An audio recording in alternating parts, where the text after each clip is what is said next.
Le maestre padovane, venete e italiane rischiano il licenziamento di massa in tronco. Una sentenza del Consiglio di Stato dello scorso dicembre ha stabilito che il solo diploma non è abilitante per essere assunte a tempo indeterminato o per stare nelle graduatorie a esaurimento dei concorsi.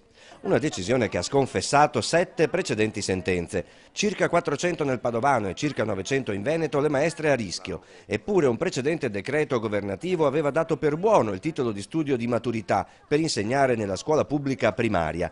Per loro ora solo supplenze, cioè solo lavoro a termine.